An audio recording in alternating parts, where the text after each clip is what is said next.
मला सगळ्यांना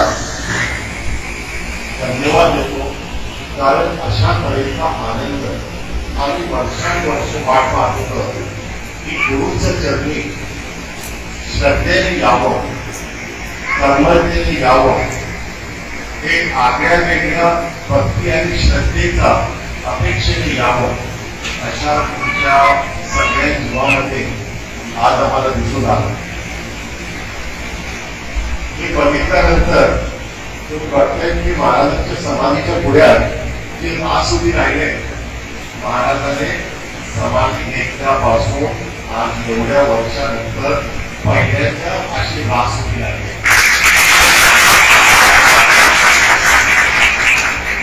भक्तीच्या ओघाची रास आहे, ही गुरुच्या आनंदाची रास आहे आणि तुमच्या त्या गुरुबद्दल स्पर्श करण्याची रास आहे. परवा बरेच दिवसांनी विलास महाराज पुन्हा आमच्या बरोबर बसले होते आणि जुन्या सगळ्या गोष्टींची आठवण, सैकवड्याच्या रानात कसं कष्टाचे दिवस काढले, 24 तास नामस्मरण कसं केलं, गायीची सेवा कशी करतायत, स्वतः अन्न शिजवून दुसऱ्यांना भक्तांना भाविकांना सेवेकरीला कसं खायला घालताय, अशा अनेक कष्टाच्या बाजूने मला वाटते अशा क्षण जीवनात उभं राहतात. महाराज म्हणायचे की साधू सुद्धा घडायला समाज लागतो, साधू सुद्धा घडायला भक्त लागतो आणि अशा विलास महाराजांची अवतीभोवती अशा धर्मणीने भक्ती करणारी आणि त्यांच्यावर विश्वास ठेवणारी, श्रद्धा ठेवणारी, त्यांच्या माध्यमातून गगनगिरी महाराजकडे पोहोचणारी बघून महाराज म्हणायचे की जशा तुम्ही त्यांच्या अवतीभोवती श्रद्धेने राहणार, भक्तीने राहणार, द्वेष टाळणार, तिरस्कार टाळणार, मायेने करणार, त्यांनाही माया देणार आणि मध्ये देवीदावीचा विषय कुठे ठेवणार नाही, अशा तऱ्हेने तुम्ही भाविक जर त्यांच्या अवतीभोवती जर राहिला तर त्यांनाही एक उत्तम साधूची गतीला पोचायला वेळ लागणार नाही. गगनगिरी महाराज म्हणायचे मी द्यायला बसलोय पण तुम्हाला घेता येत नाही आणि आमच्या जीवनात गेली 40-45 वर्षात अनेक साधू आले आणि गेले, पण विलास महाराज सारख्या सुखी करण्यापेक्षा आम्ही साधू अशी कमी साधू राहिले, महाराजांचे शिष्य राहिले, ज्यांना गगनगिरी महाराजांचे चरणी तत्वाने किंवा त्यांचं सीख जी होती त्या सीखने जगण्याच्या काही शिकले. गुरुची भक्ती कशावर अवलंबून असते. आम्ही प्रत्येकाला सांगतो की तुम्ही जर गुरुची भक्ती करत असणार, गुरुच्या आशीर्वादाची अपेक्षा करत असणार तर गुरुचे तत्वाने शिकायला, जगायला शिका. महाराज कशी जगत होते, त्यागाने जगत होते, श्रद्धेने जगत होते. त्यांना मी म्हणायचं की महाराज तुम्ही पाण्यात एवढे तास काय करता, तर सामान्य आपल्या विचाराच्या पलीकडे महाराज म्हणायचं की माझा गुरुचं जप करतो. महाराज तास 2 तास गुरुचं जप केलं, त्याच्या पलीकडे तुम्ही काय करता, गुरुचं जप करता करता एका गालीत निघून जातो, पण त्याच्या पलीकडे गालीमध्ये किती 3-4 तास 5 तास महाराज त्या गालीत राहायचं पाण्यात, तरी महाराजांना असं वाटायचं नाही की मी त्या पाण्यात माझ्या तपाच्या अवस्थेत बाहेर गेली. अशा तरी त्यांच्या या तपाच्या अवस्थेत निसर्गात मिली, या पाण्यात मिली, परमेश्वरात मिली, असे गणपती महाराज योगी अवस्थेत असताना, योगी क्रिया करत असताना स्वतःही परमेश्वर होऊ नये. त्या परमेश्वर योगीला अनेक बाजूने अंदाज काढायचा प्रयत्न केला की महाराज खरोखर आपल्या चमत्कारिक साधू आहे का, महाराज पटकन आपण मागणी केली किंवा अपेक्षा केली की आपला लगेच आमच्या इच्छामुळे करतील का, नाही. महाराज म्हणायचे की हळूहळू तुमच्या जीवनात, तुमच्या गुरुच्या भोवती, गुरुच्या संसारात आधी भक्ती करा, नामस्मरण करा. जे विलास महाराज तुम्हाला तत्वज्ञान सतत तुम्हाला सांगतायत, आपण काढताय की नामस्मरणाने जगायला शिका. आणि फार महत्वाची बाजू आहे, नामस्मरणाने तर जगलं पाहिजे, पण त्याचबरोबर आपली नम्रतेची बाजू शिकली पाहिजे. आपण ज्या भागातले कराड, सातारा, सांगली, इचलकरंजी हे घाट प्रदेश आहे, भाकरी खाणारा प्रदेश आहे, तिखट खाणारा प्रदेश आहे आणि अनेक व्यसनाधीन होणारी मंडळी आहेत. पण व्यसनाधीन मंडळी सुद्धा महाराजांच्या सानिध्यात ज्यावेळी आले, महाराजांनी कोणाला काही सांगितलं नाही की हे तुमच्या तंबाखूचा व्यसन सोडा, हे तुम्ही आपला तामसिक आहार घेताय हे सोडा. महाराज नेहमी म्हणायचे की तुमच्या जीवनात, तुमच्या संसाराला सुख देणाऱ्या गोष्टी तुम्ही करायला शिका. म्हणजे नवऱ्याने बायकोला आणि बायकोने नवऱ्याला. महिन्याची जबाबदारी ही घराचा स्थान एक मंदिरासारखं करावं. त्याला प्रत्येक लहान बाळापासून स्वतःच्या मालकापर्यंत त्याला आनंद वाटला पाहिजे, त्यावेळी ते घराचा उंबरठ्यात आत येतं. आणि पुरुषाची जबाबदारी काय की दीर्घस्थिर राहावं, आपण गेले कष्टाची जाणीव न दाखवता आपल्या कुटुंबाची सेवा करावी, महिलांची सेवा करावी, मंडळीची सेवा करावी, पोराबाळाची सेवा करावी. असे पूर्वीची लोक म्हणतात की घराची महिला जर खुशीत राहिलं, आनंदात राहिलं तर घरात लक्ष्मी येत असते. आपल्याला काय वाटतं की आपण कष्ट करणार, जुगाड करणार, 2 पैसे कमवणार, जास्त शेती करणार तर आपल्याला यश येईल. पण त्याचबरोबर ज्या घरातली महिला जी आहे, जे घरातली सरस्वती आहे, घरातली लक्ष्मी आहे, त्याला आनंद ठेवणं आपला कर्तव्य आहे. अशाच बरोबर महाराज म्हणायचे संसाराला सुख जर तुम्हाला लागायचं असेल तर एक वर्ष व्हायला शिका. रातोरात होत नाही. आणि महाराज ही हे सगळं अनुभव देताना काही चमत्कार करायचे नाही. आमच्या जीवनात त्यावेळी महाराजांनी परिवर्तन घडवलं, आचाराने घडवलं, विचाराने घडवलं, कृतीने घडवलं. हे परिवर्तन त्याने अनुभव देऊन देऊन हळूहळू दगडाला जसं आपण आपल्या दगडावर घर बसलेला असतो ना, तर त्याच्यात आपल्या मातीचं घर, गड्यात दुसरा काय घर, मुलाचं घर असं बसलेलं असतं. ते हळू घासून महाराजांनी आपल्याला शिकवलं की बाबा रे, जीवनात तुमचा मस्तिष्क आणि स्वच्छ, निर्मल आणि आनंदी पाहिजे. थोडाही तुमचं मन विक्षिप्त झालं, विचाराने विक्षिप्त झालं तर तिथं आरोग्य बिघडल्याची राहत नाही. पण मला एक चांगली गोष्टी वाटली, आपला विलास महाराज त्यांच्याकडे गेले, म्हणतात की बाबा आपला एक माळ घ्या आणि जप करून मोकळा. महाराजांचं तरी जप करा, शंकराचा जप करा, कोणाचाही जप करा, मग जप करा आणि मोकळा. का स्वच्छ झालं, शुद्ध झालं, शांत झालं तर आपोआप तुमचं आरोग्य चांगलं राहील. तुमचं आरोग्य चांगलं राहिलं तर तुमचे विचार चांगले राहतील. तुमचे विचार चांगले राहिले तर तुम्ही चांगल्या प्रगतीकडे चांगल्या पावलाने जाऊ शकता. आणि चांगल्या प्रगतीने जर तुम्ही पावलाने जाऊ शकला तर तुमच्या संसाराला तुम्हाला सुख मिळत आहे. शेवटी महाराजांना महाराज आपला काही वर्षापूर्वी म्हणायचे की बाबा रे, जिथे कष्ट करताना आपलं शेत असू द्या, आपली नोकरी असू द्या, आपला व्यवसाय असू द्या, तिथे कष्ट करताना तिथं समाधान असतो. म्हणजे तुम्ही आपला महिला जे आहे ते घरी आपला स्वयंपाक चांगला करणार, चांगले पाहुणे आले त्याला खाऊ घालणार, नातेवाईक आले त्याला खाऊ घालणार, स्वतःच्या मुलाबाळांना त्याला टिफिन चांगलं बांधून देणार, त्याच्यात जे समाधान आहे. महाराज म्हणायचे की परमेश्वर तिथंच आहे. पुरुषाने आपला पुरुषार्थाने घडले, शेतात पीक चांगला काढला, कष्ट चांगलं केलं, 2 पैसे चांगल्या तऱ्हेने कमवलं, सकाळपासून संध्याकाळपर्यंत उद्योजक वृत्तीने जगला तर आपला तिथे परमेश्वर आहे.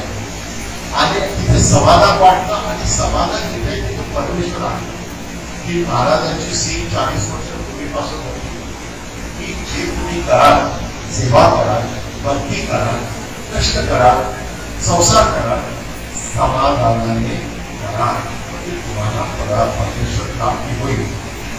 काही वर्षापूर्वी काही चांगली अध्यात्मिक मंडळी आम्हाला आले, सहज आमच्या सत्संग घडलं आणि सहज सत्संग घडताना त्यांनी आम्हाला सांगितलं, आता आम्ही आपल्या गुरुची स्तुती करताना की महाराज आमचे असे म्हणायचे, तर त्याने लगेच बोलून मोकळं झालं.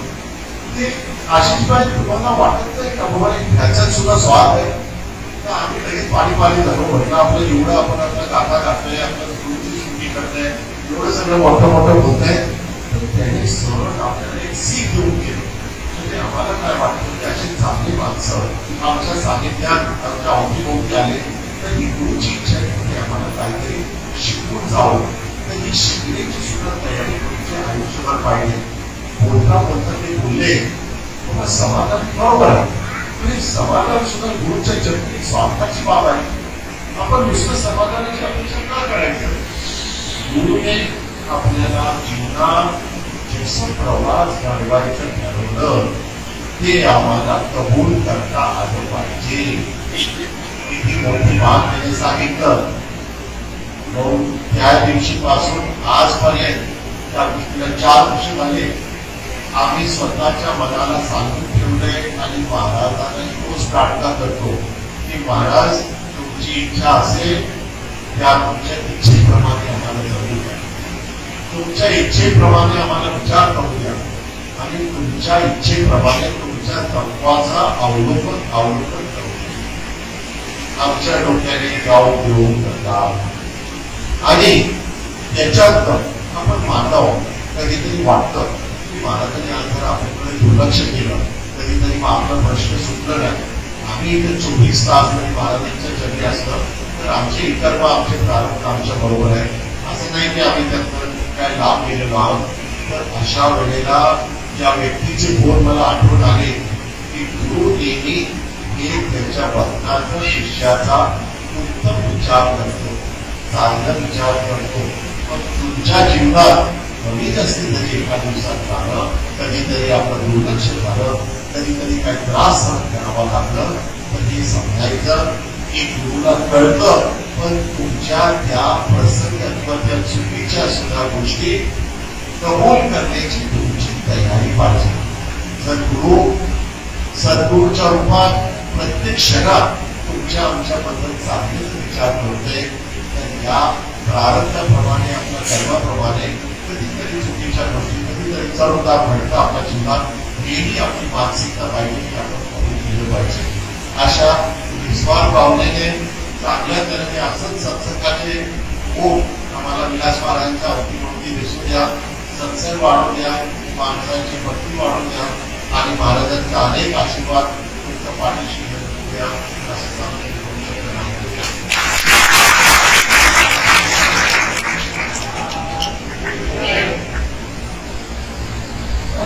स्वामी महाराज की जय. महाराजांचं समाधी स्थान कमवून पाकांनी केलेली महाराजांच्या केली होती. त्याप्रमाणे राहिलेली कंपनी आणि बरीच वर्षांनी योगाला बरीच आम्ही असतो या ठिकाणी सगळ्या लोकांना त्यावेळी सलाम वाटतो. त्यांच्या योग काय अडचणी आपण सांगतो. असा योग येण्याचे म्हणून कारण काय ना आम्ही तुम्ही एक महिना तुमच्याकडे यज्ञ केला केवळ महाराजांचं नामानुसार ही माझ्या वयाच्या 16 वर्षापासून अनुभव आहे. महाराजांच्या नामेश्वरांचे जीवन बदलू शकते. ही सगळी तुम्ही एकत्र एक महिना तुम्ही यज्ञाला आणि तुमचं जीवन बदलणार ही महाराजांचं नाम. महाराजांच्या जगतील तुम्हाला धैर्य मिळेल, धाडस मिळेल, आनंद मिळेल, समाधान मिळेल आणि एक तुम्हाला आधार असा वाटेल की आमच्या मागे शक्ती आणि महाराजांच्या शक्ती मोठा दिलासा आधार जीवनात माणसाला आधार पाहिजे हे सद्गुरूचा पाहिजे. तुम्ही देवाला देव काय पाहायला तर आपला देव आहे तो साक्षात करतो महाराज आहे. माझ्याकडे आरतीमध्ये सगळ्या प्रकारचे योगी साक्षात अवतार लाखो वर्षांनी अनेक साधूच होतात. गुरुशब्दश्री का वाचायसाठी? गुरुशब्दश्री सगळं काही जप केलं. मी जर प्रेम भक्ती भावानं वाचलं त्यात महाराजांचं नामातून भगवान शंकरसाठी गुरुचं नाम गुरु भक्ती केल्यानंतर स्वयं भगवान शंकर प्रसन्न होते. वेगळं भगवान समाधी करायची गरज नाही. महाराजांचं केलं तुम्हाला सांगतो आपण यापूर्वी मी करावं महाराजांच्या नावावर आपण म्हणतो देवाची मागेवर ज्यावेळी मी करावं प्रमाणे पोहोचलो तर काय समजतं ज्या दिवशी पोहोचलो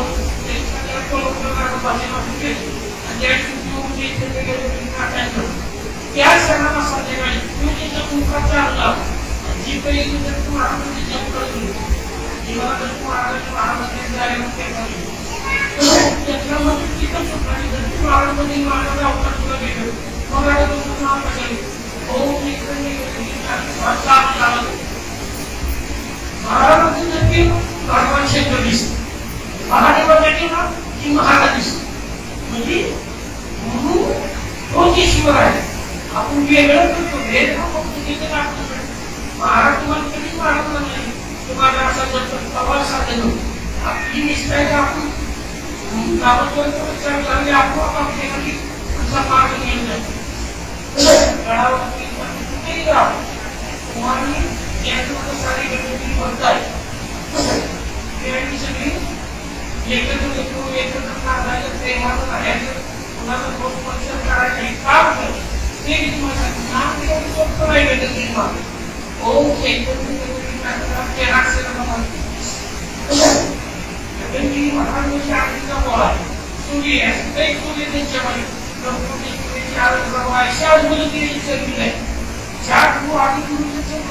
मोठी सूर्य समावेश त्याचं नाम आपल्याला तुम्ही काय काय भगवान गरम त्याची सर्व होतं एक डोक्यासाठी पोटाची आपल्याला ही आपल्याला फसायला पाहिजे.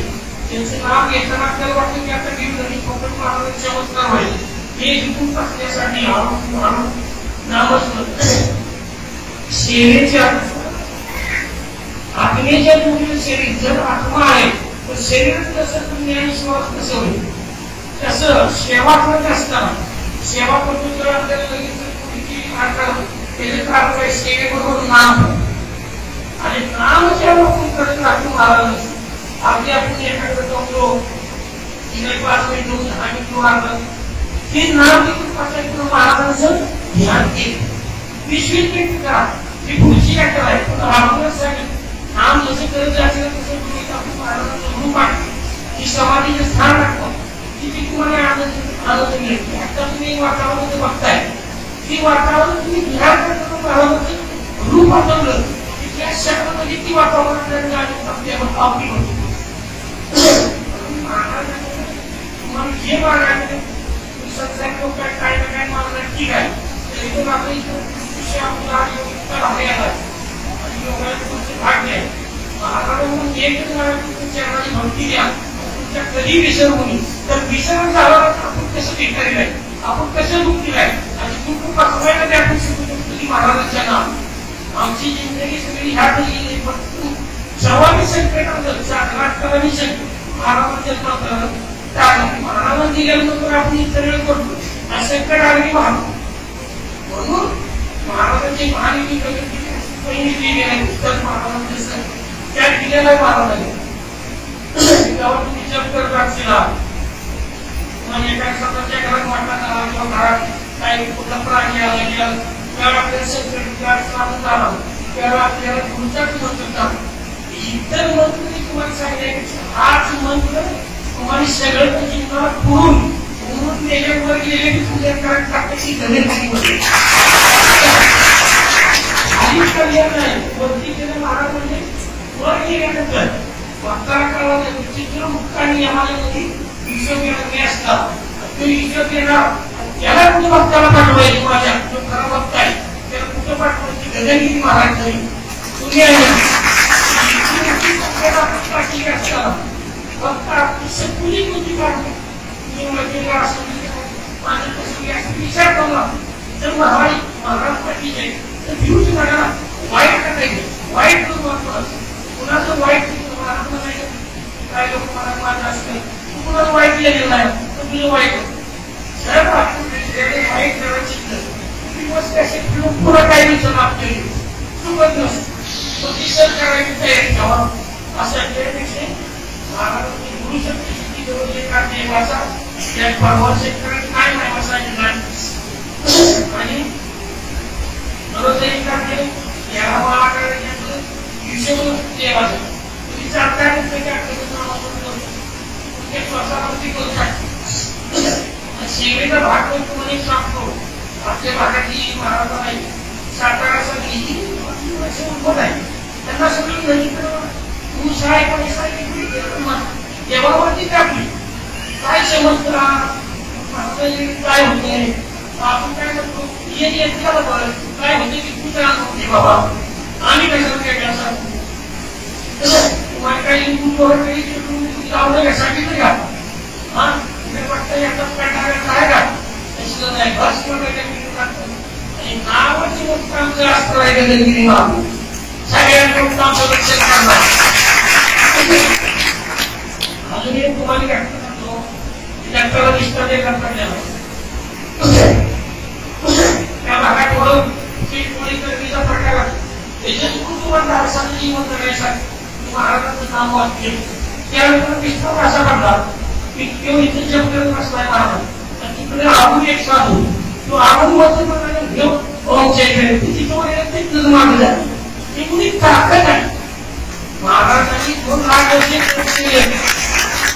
ब्रह्मा विष्णू महेश देव भेटले सगळे देव देवता भेटली सरस्वती लक्ष्मी तुम्ही ऐकलं नाही ग्रंथ भेटले काय मागितलं महाराजांनी जगाचं कल्याण देव काय म्हणतात जगाने कसं सगळ्यांचं एकदम करता येत नाही सृष्टीचा नियम की तुमची भक्ती करत तुमचं चिंतन करत याला आम्ही कल्याण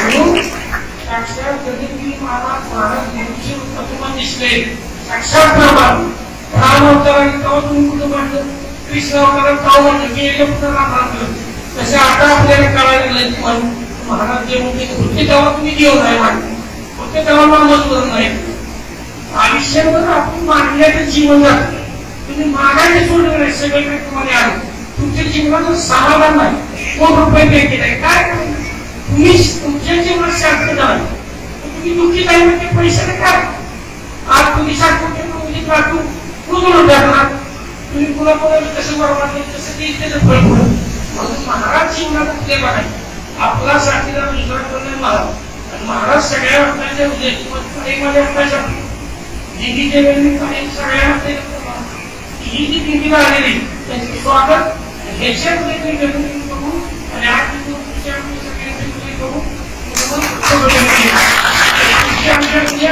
महाराजच आहे आणि आमच्या दुसऱ्याकडे आत्मा हा आमचा गगनगिरी ज्यांना आम्हाला ज्यांना आम्हाला जगायची ज्यांना आम्हाला आमचे जीवन भेटतो आमच्यासाठी दुसऱ्या कोण कोण स्वामी ही व्यवहार आपलं कार्याचं जग असेल जीवनात महाराजांच्या सेवा आपल्याला वाईट होत सेवेला भाग सांगतो आज आपल्या अशी बरे 25 वर्ष किती वर्ष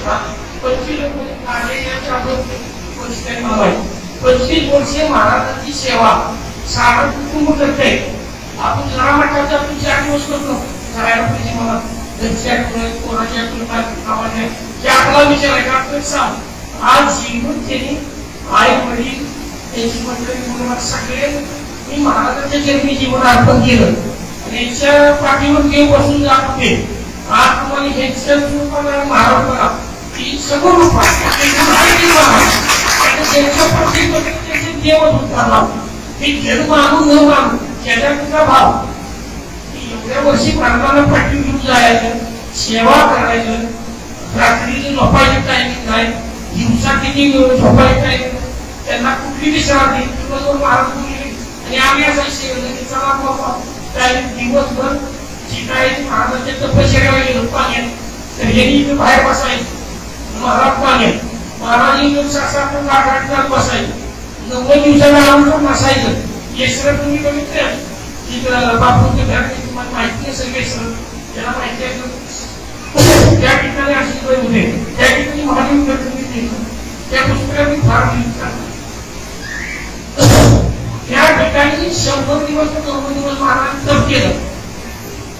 महाराज म्हणजे खडकाव पद्धतीने पाऊस ना आणि तुम्हाला शेती पिकवाई ना आता म्हणजे मी आज चाललेली पीक होतो आता आमच्या होतो वर्षभर खायला नाही आणि आलं तिथे महाराज जगून घेऊन काय फुटला 90 दिवस तपस्या पाण्यात गेली यांची किती जीवन निर्वाह तुम्ही म्हणताय जरा किती आम्ही असं आहे आम्ही महाराज आहे त्यांची जिंदगी गेली 25 वर्ष ही कुठं म्हणत आहे आम्ही महाराज आहे आणि तुम्हाला नाव त्यांचं काय कोण म्हणता येईल